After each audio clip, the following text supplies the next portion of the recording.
जैसे कि आप लोगों को पता है मई जून 2017 के CIs बस आने ही वाले हैं और उसके मुताबिक काफ़ी लोगों ने कहा था कि कोई टिप्स और ट्रिक्स मुझे हम लोगों को बताएं। तो अपनी इस वीडियो में मैं अपने जनरल से थोड़ा सा हट के आप लोगों को ऐसी टिप्स बताने वाला हूँ जिससे ना सिर्फ आपके ग्रेड्स बेहतर आ सकते हैं मगर आप उससे अपनी पढ़ाई को जरा स्ट्रेटेजाइज भी कर सकते हैं। और इस वीडियो के एंड में आपको एक ऐसा गोल्डन पॉइंट बताऊंगा जिससे आपका ग्रेड और बेहतर आ सकता है। तो स्टे ट्यून्ड।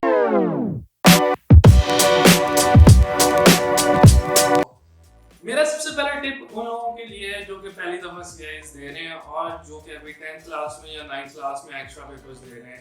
10th वाले तो ऑब्वियसली पाकिस्तान स्टडीज और इस्लाम के पेपर दे रहे होंगे, तो उनके लिए मेरी टिप ये है कि CIs में जाके घबराना नहीं। तो बच्चे मैंने अक्सर देखे जिनकी तैयारी बहुत अच्छी है मगर वो पेपर में जाके घबरा जाते हैं और उसी नर्वसनेस में वो पेपर बुरा करते हैं। तो वहाँ पे इन्वायरमेंट बहुत अच्छा होता है, बहुत फ्रेंडली इन्वायरमेंट होता है और सारे बड़े कोऑपरेटिव होते हैं। अगर आप अगर थोड़ा सा उनके साथ कोई मसला मसाइल करें तब वो आप लोगों को बेहतर तरीके से हैंडल करेंगे और साल में उसकी जो भी पेनल्टीज अकॉर्डिंग टू उनकी रूल्स एंड रेगुलेशंस हैं वो आपको उसी तरह हैंडल करेंगे, ना कि वो आपके साथ कोई हार्श ट्रीटमेंट करेंगे। तो इसमें यह है कि वहाँ पे आपके साथ बिल्कुल फेयर डीलिंग होगी और आपको एक अच्छी हो। नंबर सेकंड पे जो टिप मैं आप लोगों को देना चाहता हूँ वो थोड़ी सी पढ़ाई से रिलेटेड है और उसमें मैं ये कहना चाहूँगा कि आप लोग अनसॉल्व पेपर को यूज करें। सॉल्व पेपर की तरफ मत जाइए क्योंकि सॉल्व पेपर का यूज करना आपकी तैयारी में बेनिफिशियल कम होगा और इसके नुकसान आपको ज्यादा होगा। अगर आप अनसॉल्व पेपर को यूज करते हैं जो कि काफी बुक शॉप्स पे और मिनिमल प्रैक्टिस पे मौजूद होती हैं और आपको ऑनलाइन कुछ वेबसाइट भी प्रोवाइड कर सकती हैं सारे latest unsolved paper with their marking schemes.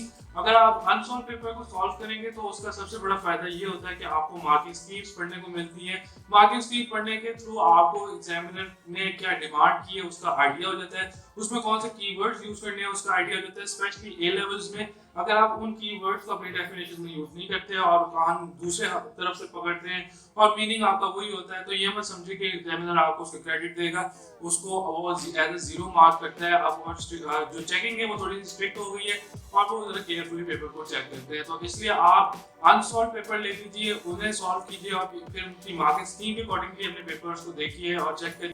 जो कि सबसे इम्पोर्टेंट पॉइंट है वो स्टूडेंट जो कि मेरे जूनियर हैं मुझसे ये पूछते हैं कि पेपर से एक दिन पहले क्या किया जाए, अगले दिन पेपर है तो हम किस तरह तैयारी करें और सब चीज़ों को किस तरह रैप अप करें। तो मेरी टिप उनके लिए ये होती है कि आप लोग आखिरी दिन कभी सिलेबस की तरफ मत जाइए, मतलब कि आप पूरा सिलेबस को कभी ना पढ़िए। मैं जो हूँ मैं अपना एक्सपीरियंस आप लोगों को बताता हूँ। एक पेज ले लें, उसमें जो सबसे आपको मुश्किल लगते हैं वो वाले टॉपिक्स आप ऊपर लिख लें और उनको पढ़ें और अपना टारगेट बनाएं कि रात को खाने के बाद या उससे पहले रात को शाम को चाय के बाद मैंने जो है 5 पेपर सॉल्व करने और उसके बाद 5 पेपर सॉल्व करने के बाद मैंने सो जाना है और एक अच्छी नींद लेनी है, जो मैं आपको अगले टिप में अभी थोड़ा सा और उसके बारे में एक्सप्लेन करता हूँ। मगर उसका ऑन द होल ये है कि आप पूरे सिलेबस को गो थ्रू करने की कोशिश ना करें आखिरी दिन में क्योंकि वो सारा कुछ फिर मिक्सअप हो जाता है। आसान टॉपिक्स को एक बार बस गो थ्रू करें एंड पे और मुश्किल टॉपिक्स को टाइम दीजिए जिसमें आपको फील होता है कि मैं अच्छा नहीं हूँ और 2 से 3 या 5 पेपर उसे सॉल्व करें और मार्किंग स्कीम्स को रीड करें और उसका क्वेश्चन पढ़ें, मार्किंग स्कीम से पीछे पढ़ें अगर टाइम कम है और आराम से रिलैक्स होकर अच्छी नींद लें ताकि सुबह आप पेपर को सही तरह से सॉल्व कर सकें।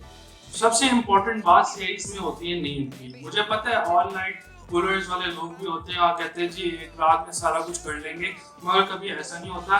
मैं अपना एक्सपीरियंस आप लोगों के साथ शेयर करता हूँ कि मेरे टाइम पे पाकिस्तान स्टडीज इस्लाम का रीटेक हो गया था, कोई पेपर लीक होने का इशू था तो 2 दिन में 4 थ्योरी के पेपर फुल लेंथ के थे और मैं 2 दिन तक नहीं सोया था उनकी तैयारी करते हुए दोबारा से।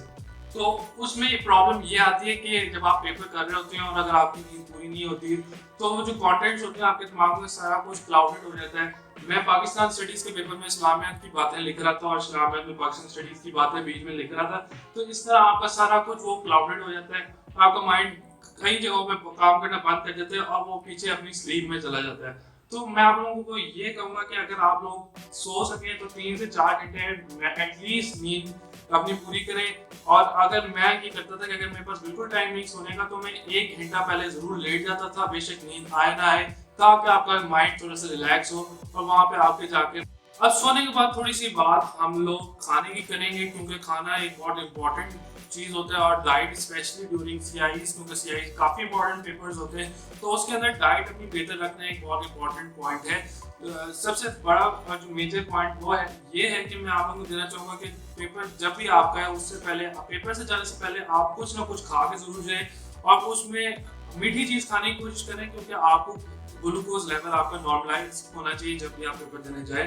अक्सर टेंशन में ये होता है कि ग्लूकोज लेवल इंसान का डाउन हो जाता है और वो एक पैनिक मोड में चला जाता है, जिसमें हाथ पाँव आपके फ्रीज कर जाते हैं और ठंडे हो जाते हैं और आपको ऐसा लगता है कि अब हमारा हाथ पाँव काम नहीं कर रहे।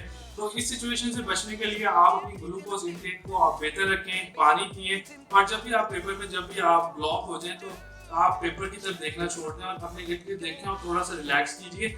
मेरा जो पर्सनल जो एक्सपीरियंस ये है कि जब भी मेरे साथ पेपर में ऐसा होता था तो मैं इर्द गिर्द देख के जरा एनवायरनमेंट को जरा देखता था, थोड़ा सा रिलैक्स करता था और अपने माइंड में कोई गाना वाना याद करता था, उसे गाता था थोड़ा बहुत और फिर अपने पेपर के लिए शुरू कर देता था पानी पीने के बाद। तो इस तरह आपका दिमाग पेपर के दौरान रिलैक्स हो जाता है थोड़ा सा और आपको जरा सी चीज़ें दोबारा याद आनी शुरू हो जाती हैं। तो इसलिए आप अपने डाइट का थोड़ा बहुत ख्याल रखिए। क्योंकि मैं अपनी जैसे कि वीडियो के स्टार्ट में कहा था कि मैं आप लोगों को एक ऐसी टिप बताऊंगा जिससे आप अपने अच्छे ग्रेड ले सकते हैं और वो एक गोल्डन टिप है। तो मेरी टिप ये है कि आप अपने जो सिलेबस में नई चीज़ ऐड की गई है आप उसे याद करके ज़रूर चले जाएं। बेशक उसका रट्टा मारें, रट्टा मार लें, जो पैटर्न चेंज हुआ उसकी प्रैक्टिस करें, क्योंकि मोस्ट प्रॉबेबली 90% पेपर में वो आएगा ही आएगा।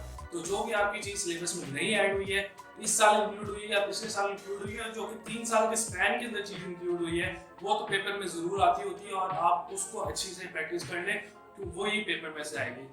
अब लास्ट में मैं ये कहना चाहता हूँ कि आपका फेलियर आपको डिफाइन नहीं करता। कंसिस्टेंस और परसिस्टेंस की पॉलिसी आपके अंदर होनी चाहिए और बार बार बगैर लूज किए करें, ये आपको बार बार ट्राई करें। अगर एक बार नहीं होता तो बार बार करें, कोई चीज़ आपको जज नहीं करेगी। आप बार बार ट्राई करते जाएं और कभी ना कभी आप उस पॉइंट पे पहुंच जाएंगे जहां पे आप पहुंचना चाहते हैं। और स्पेशली ओ लेवल्स के बच्चों के लिए मैं ये कहना चाहता हूं कि ओ लेवल्स के पेपर ही आपका फ्यूचर डिफाइन करेंगे। ए लेवल्स में तो सिर्फ आपको पासिंग चाहिए होता है। अगर आपने पाकिस्तान की यूनिवर्सिटी में जाना है तो आपको ओ लेवल्स में मार्क्स अच्छे चाहिए, जिसकी बेस पे आपका एडमिशन कहीं पे भी हो सकता है। अगर आपका एंट्री टेस्ट अच्छा नहीं है तो आप ओ लेवल की ही बेस पे किसी यूनिवर्सिटी में जा सकते हैं पाकिस्तान की। अगर आप लोग चाहते हैं कि मैं एंट्री टेस्ट के ऊपर भी थोड़ी सी गाइडेंस आप लोगों के लिए बना दूँ तो मैं वो भी बना सकता हूँ। तो मेरे चैनल्स को लाइक करें, शेयर करें और सब्सक्राइब करें ताकि इस तरह की और वीडियो और कोई जो भी चीज़ आप लोगों की क्वेरी है उसके ऊपर मैं वीडियो बनाऊँ और आप लोगों को गाइड कर सकूँ।